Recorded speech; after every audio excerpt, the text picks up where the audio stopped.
दोस्तों, आज हम एक ऐसी खौफनाक जर्नी को एनालाइज करने वाले हैं जो आपको अंदर तक हिलाकर रख देगी। द ह्यूमन कर्स एक्सपेरिमेंट सिर्फ कोई सुनी सुनाई कहानी नहीं है, बल्कि लियाम नाम के एक फिल्म मेकर की असल जिंदगी का डॉक्यूमेंटेड सफर है। एक ऐसा सफर जहां इस इंसान ने पूरी दुनिया छानी, सिर्फ इसलिए ताकि वो काले जादू के जानकारों से खुद पर श्राप लगवाने की भीख मांग सके। जी हाँ, आपने बिल्कुल सही सुना। उसका मकसद था अपनी डॉक्यूमेंट्री के जरिए इन डार्क ताकतों को चुनौती देना और ये साबित करना कि ये सब महज एक भ्रम है। लेकिन क्या वाकई ऐसा था? अब यहाँ सबसे बड़ा सवाल ये उठता है, सोचिए जरा, क्या होता है जब कोई इंसान खुद पर श्राप यानी कर्स लगवाने की जिद पकड़ ले? पूरे होशो हवास में उन डार्क अनदेखी शक्तियों को अपनी जिंदगी में इनवाइट करने के साइकोलॉजिकल और फिजिकल नतीजे क्या हो सकते हैं? जब आप खुद आगे बढ़कर अंधकार के लिए दरवाजा खोलते हैं ना, तो वो किस खौफनाक रूप में अंदर आता है, ये सोचना ही सच में रोंगटे खड़े कर देता है। लियाम के इस अजीबोगरीब मांग की शुरुआत होती है कैलिफोर्निया के कोवन से। लेकिन आपको जानकर हैरानी होगी कि उसकी इस मांग को वहां तुरंत रिजेक्ट कर दिया गया, क्योंकि इसके नतीजे बहुत ही सीरियस और हमेशा के लिए रहने वाले हो सकते थे। अब आप सोचेंगे ये कोविन क्या होता है? बेसिकली कोविन चुड़ैलों या विचेस के एक ग्रुप को कहते हैं। इस ग्रुप ने लियाम को एक बहुत ही साफ वार्निंग दी। उन्होंने कहा कि अगर तुमने जानबूझकर किसी श्राप को इनवाइट किया तो एक बुरी आत्मा हमेशा हमेशा के लिए तुमसे जुड़ जाएगी, वो तुम्हारी परछाई बन जाएगी। लेकिन लियाम का अड़ियलपन और उसका ओवर कॉन्फिडेंस कहाँ रुकने वाला था? कैलिफोर्निया में मना होने के बाद लियाम सीधा न्यू ऑर्लियंस जा पहुंचा। वहां एक वूडू पुजारी ने उसे चेतावनी दी कि भाई, अगर तुम यूनिवर्स में ऐसी डार्क इच्छा भेजोगे तो बुरी ताकतें अपने आप तुम्हारी तरफ खिंची चली आएंगी। लेकिन आखिरकार एलियास नाम का एक हुडू प्रैक्टिशनर लियाम के इस पागलपन भरे एक्सपेरिमेंट के लिए राजी हो ही गया। एलियस ने जो हुडू रिचुअल किया वो सच में डरावना था। आप स्टेप्स देखिए। उसने सबसे पहले लियाम के बालों को एक ताबूत की कील पर लपेटा, फिर अजीबोगरीब आवाजें निकालते हुए अपने पूर्वजों को बुलाया और एक लाल धागा जलाया, और आखिर में इन सब चीजों को एक खास तरह के लिक्विड में डुबो दिया। इस पूरे प्रोसेस का मकसद बिल्कुल साफ था, लियाम की सफलताओं में रुकावट डालना, उसकी खुशियां छीनना और उसे गंभीर रूप से बीमार कर देना। आप सोच रहे होंगे, ये लिक्विड आखिर है क्या? ये कोई आम तेल नहीं है, इसे कहते हैं डूम ऑयल। नेक्रोमैंसी यानी काले जादू की दुनिया में इसका इस्तेमाल सिर्फ और सिर्फ तब किया जाता है जब किसी दुश्मन को जड़ से तबाह करना हो। एलियस का इस डूम ऑयल को यूज करना इस बात की गारंटी था कि ये कोई हल्का फुल्का श्राप नहीं था, बल्कि एक विशुद्ध विनाशकारी शक्ति को बुलावा दिया जा रहा था। इस अनुष्ठान के खत्म होते ही एक भयानक भविष्यवाणी निकलकर सामने आई। एलियस के शब्द बिल्कुल साफ थे, तबाही की शुरुआत पैरों से होगी। उसने कहा कि पहले भयानक सपने आएंगे, बीमारी घेरेगी और फिर जिंदगी में एक बहुत बड़ा नुकसान होगा। ये एक ऐसी लाइन थी जिसे आप लोग याद रखिएगा, क्योंकि आगे चलकर इसके बहुत गहरे मायने निकलने वाले थे। हुडू के श्राप के बाद लियाम को सच में खौफनाक और हिंसक सपने आने शुरू हो गए थे, लेकिन उसे अभी भी यकीन नहीं हो रहा था।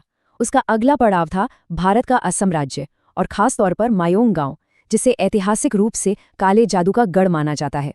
मायोंग में प्लान था छिन्नमस्ता देवी का आवाहन करने का। इन्हें तांत्रिक विद्या और काले जादू की देवी माना जाता है।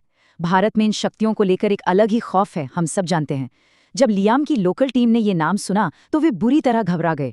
उनका मानना था कि देवी को बुलाते समय अगर एक भी छोटी सी गलती हुई तो अनुष्ठान करने वाले की जिंदगी हमेशा के लिए तबाह हो सकती है। इमेजिन कीजिए, आधी रात का वक्त, पहाड़ के पीछे एक बहुत बड़ा हवन कुंड, ऊंची लपटें और एक लटकती हुई तलवार। लेकिन इतना सब इंटेंस ड्रामा होने के बावजूद कोई अलौकिक या रहस्यमयी घटना नहीं घटी। बिल्कुल सन्नाटा। इस निराशा ने लियाम को एक और भी ज्यादा एक्सट्रीम और खतरनाक कदम उठाने पर मजबूर कर दिया। उसका ये सफर अब और गहरा और अंधकारमय होता जा रहा था। जरा इस टाइमलाइन को देखिए। कैलिफोर्निया की वार्निंग, न्यू ऑर्लियंस का हुडू श्राप, और भारत में तंत्र विद्या के बाद ये पागलपन उसे ले गया मैक्सिको, एक ऐसी धरती जो हिस्टोरिकली शमनवाद या शमनिज्म से बहुत गहराई से जुड़ी हुई है। मेक्सिको पहुंचकर उसकी मुलाकात हुई हरमानो जुआन नाम की एक ब्रूजो से। ब्रूजो बेसिकली मेक्सिको में पुरुष तांत्रिक या चुड़ैल को कहते हैं। लेकिन जुआन सिर्फ एक शामन नहीं था, वो एक ऐसा इंसान था जो सीधे शैतान की पूजा करता था। जुआन की शर्त बिल्कुल क्लियर थी, अगर तुम्हें सच में कोई भयानक श्राप चाहिए ना, तो ये किसी इंसान से नहीं बल्कि सीधे शैतान से मांगना होगा। एक अंडरग्राउंड कमरा जो पूरी तरह से लाल रोशनी से नहाया हुआ था। वहां मौजूद कल्ट के लोगों ने पेंटाग्राम बनी हुई काले रंग की जैकेट पहनी हुई थी। माहौल में एक अजीब सी दहशत थी, क्योंकि अब वक्त था एक खौफनाक ब्लड पैक्ट का। इस पूरे एक्सपेरिमेंट का क्लाइमैक्स अब आपके सामने है।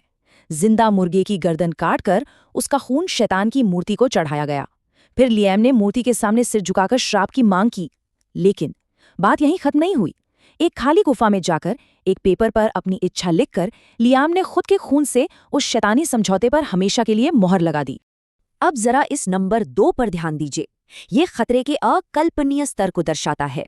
अब वो इंसान जिसे लोग द कर्स्ड मैन कहने लगे थे, एक नहीं बल्कि एक साथ दो पूरी तरह से एक्टिव डार्क एग्रीमेंट्स को लेकर चल रहा था। पहला न्यू ऑर्लियंस का हुडू कर्स और दूसरा ये सीधा शैतानी ब्लड पैक्ट। तो इसका रिजल्ट क्या निकला? द कर्सेस टेक होल्ड, पतन। कैलिफोर्निया वापस लौटने के बाद बदलाव शुरू हो चुके थे। लियाम की मेंटल स्टेट बहुत तेजी से बिगड़ने लगी थी। उसे जो सपने आते थे वो इतने ज्यादा डार्क और खून से भरे होने लगे थे कि आखिरकार उसे एक साइकोलॉजिस्ट की मदद लेनी पड़ी। वो अंधकार जिसे उसने खुद बुलाया था अब पूरी तरह से अपना असर दिखा रहा था। लेकिन बात सिर्फ दिमागी प्रताड़ना तक नहीं रुकी, उसने अब फिजिकल रूप ले लिया था। खौफ और डरावने सपनों के बीच असली तबाही तब आई जब माउंटेन बाइकिंग के दौरान लियाम का एक भयानक एक्सीडेंट हुआ। और जानते हैं सबसे डरावनी बात क्या थी? ये कोई आम दुर्घटना नहीं थी। लियाम को उस वक्त साफ महसूस हुआ जैसे पीछे से किन्हीं 2 अदृश्य असली हाथों ने उसे बहुत जोर से धक्का दिया हो। इस हादसे ने उसे फिजिकली पूरी तरह तोड़कर रख दिया। उसके घुटनों पर इतने गहरे घाव थे कि टांके लगाने पड़े। पैरों में बहुत ज्यादा सूजन आ गई थी और डॉक्टर्स ने साफ कह दिया था कि 5 से 6 हफ्तों तक बिस्तर से हिलना भी मना है। एक जगह कैद होने की जो बेबसी होती है ना, वो अब लियाम पर पूरी तरह से हावी हो चुकी थी। और तभी बिस्तर पर पड़े हुए दहशत के उस माहौल में जब लियाम ने अपनी पुरानी फुटेज फिर से देखी तो एलियास के कहे गए वो सटीक शब्द उसके कानों में गूंज उठे, तबाही की शुरुआत पैरों से होगी। ये रियलाइज होते ही उसकी सांसें रुक गईं कि न्यू ऑर्लियंस का वो श्राप पूरी तरह से और बहुत ही सटीक तरीके से सच साबित हो चुका था। उसका वो ओवर कॉन्फिडेंस और अविश्वास अब एक भयानक रियलिटी बन चुका था। डीप डिप्रेशन और पैरानोया यानी हर वक्त के खौफ में घिरने के बाद लियाम को लगने लगा कि अब उसके साथ कभी भी कुछ भी भयानक हो सकता है। सब कुछ रोकने की हताशा में उसे वापस कैलिफोर्निया के उसी ओरिजिनल कवन के पास जाकर अपनी जान बख्शने की भीख मांगनी पड़ी। उन विचेस ने लियाम को श्राप से मुक्त करने के लिए एक आखिरी हीलिंग अनुष्ठान किया। सभी प्रकार की अच्छी आत्माओं का आवाहन किया गया और उस हुडू वाले श्रापित ताबीज को तोड़ दिया गया।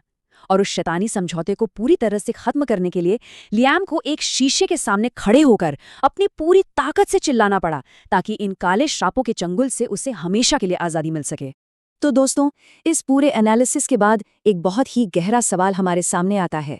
क्या ये सारी दुर्घटनाएं और मानसिक प्रताड़ना केवल लियाम के दिमागी डर का नतीजा थी, या फिर सचमुच अंधेरे में छिपी उन अदृश्य शक्तियों ने उसकी पुकार का जवाब दे दिया था?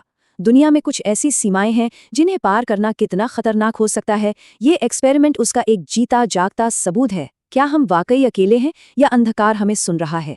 ये एक ऐसा सवाल है जो यकीनन हमें लंबे समय तक सोचने पर मजबूर कर देगा।